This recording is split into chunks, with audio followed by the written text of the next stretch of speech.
For all of modern history, governments, corporations, and criminals have been spying on each other, their constituents, and their customers, collecting data about them for their own purposes.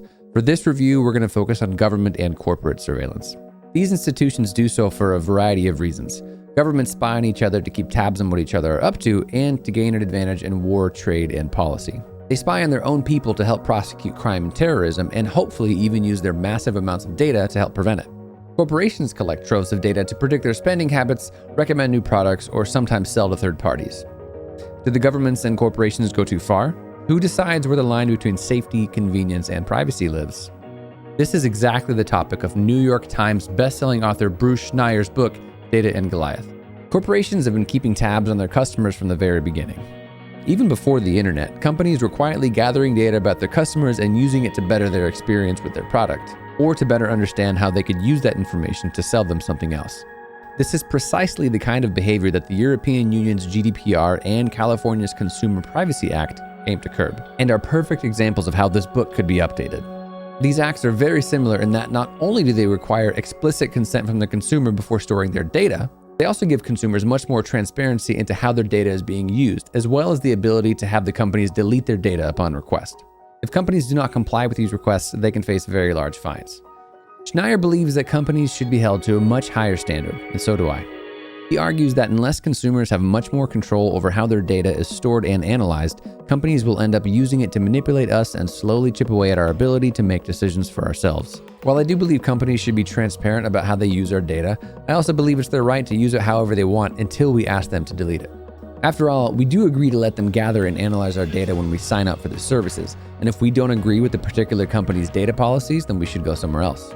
Now let's switch gears and talk about government surveillance. Different governments practice varying degrees of surveillance on their citizens, and the main difference between corporate surveillance and government surveillance is that we don't necessarily agree to government surveillance.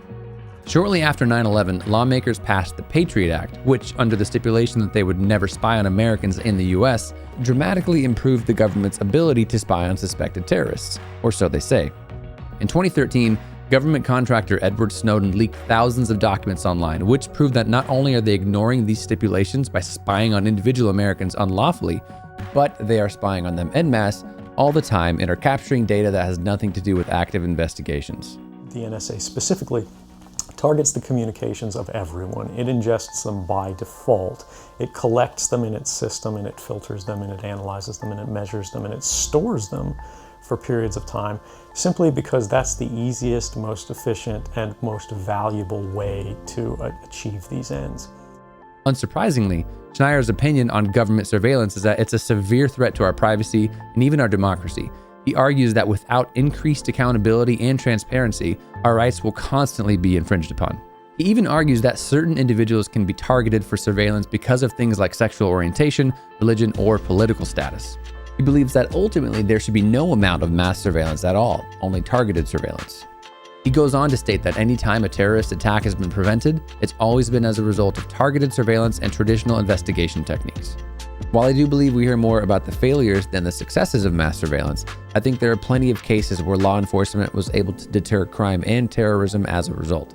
Overall, I believe the author's view to be a bit generalized and perhaps even dismissive of the benefits. However, I do agree that if mass surveillance is to take place, it should be done transparently and under strict guidance and oversight. Now, what other ways might this book be updated? New technologies that exist. I think you'd be surprised at how much the Internet of Things has taken off, and that it tracks even more about our lives than was possible in 2015 when the book originally came out. For instance, there are things like Nest cameras, smartwatches, pedometers, and all kinds of other electronic devices that track every little detail of our lives. Not to mention security systems that are cloud-based and are very easily susceptible to foreign governments and our own. I also think that Schneier would be very surprised by how much we let these corporations into our homes via things like Siri, Alexa, and Google Home. In conclusion, I believe the author makes very good points about data privacy and the rights that consumers should have over their own data. However, his views are pretty extreme and suggest somewhat unrealistic solutions to surveillance.